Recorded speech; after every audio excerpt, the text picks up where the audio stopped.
I want to see him so bad. It physically hurts.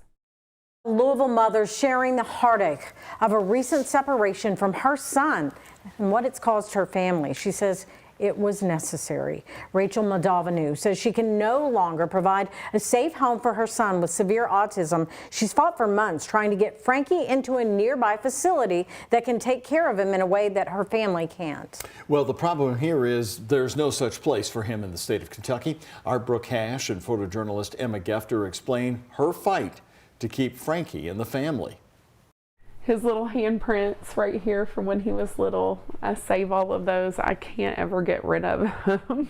And his little footprint. This is a story of a mother's loss, but not the kind that might come to mind. Now he's a grown man. Rachel Moldoveanu's son, Frankie, hasn't been home since before Christmas. It wasn't his choice, and it certainly wasn't what she wanted either. But Rachel said life at home was no longer an option for her 15-year-old son with severe autism. When they're younger, they're easier to manage, honestly, physically. Frankie is nonverbal and has benefited from a variety of community services since he was a toddler, thanks in part to a Kentucky Medicaid program for children with intellectual or developmental disabilities. Frankie was one of the youngest kids at the time to ever receive the waiver, and the waiver was helpful for many years because it stepped in and it paid for what our insurance didn't pay for.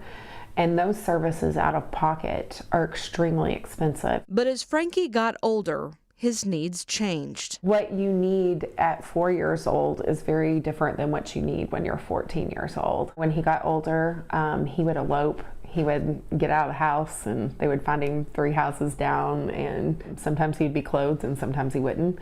And you could just turn your back for a second. I could be folding clothes in a separate room and he could slip out the door. Rachel gave up her career as a nurse 8 years ago to be with Frankie full time. Her husband's a physician at U of L. Frank was always a very happy boy until he wasn't. Frankie started to develop aggressive behaviors 2 years ago. He's built like a linebacker. I mean, he's almost 6 foot tall and he's 230 pounds. And with 2 young sisters at home, we had to be aware of where he was at all times, where they were, because a lot of times it was very unpredictable as to when the behaviors would happen. He would either go after you or he would bite you or break a window or pull the cabinet door off. I don't want people to think that he is some kind of monster, because he's not. He's an amazing, wonderful child. He's my son.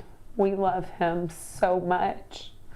But it is a very hard thing to realize that when you're driving down the road and your son bites you and attacks you, and you almost have an accident, at some point you realize that you can't continue to live like you're living. That was the case that landed Frankie at U of L Health's Peace Hospital in early December, and he's been there ever since. And it's not like I have a child that can pick up the phone and call me and say, "Mom, I love you," or "I miss you." You know, I'm doing FaceTime where he blows me kisses and waves. And it shouldn't be that way. But home is no longer safe. I used to think that parents that send their kids to facilities just didn't want to take care of them. And I was wrong. If Frankie comes back home, someone will get hurt again. And peace? Peace has been great. They really have. Is not a long-term option. They basically will change their medications around and call you and say it's time to come pick up your kid. That was the call Rachel got more than a week ago before someone with the Cabinet for Health and Family Services stepped in and granted Frankie an extension. That's where the state of Kentucky is failing families like ours. Because there's not a place here for him. There's not a place in Kentucky for him. There is not. We have exhausted every option in Kentucky. The Michelle P. waiver that's provided Frankie so many services through the years does not provide a residential component. He has to have someone one-on-one with him all of the time, and he will for the rest of his life. And the only residential facility for a child under 18 is available to those in state custody. Which means I'd have to give up custody of my child. And we said no.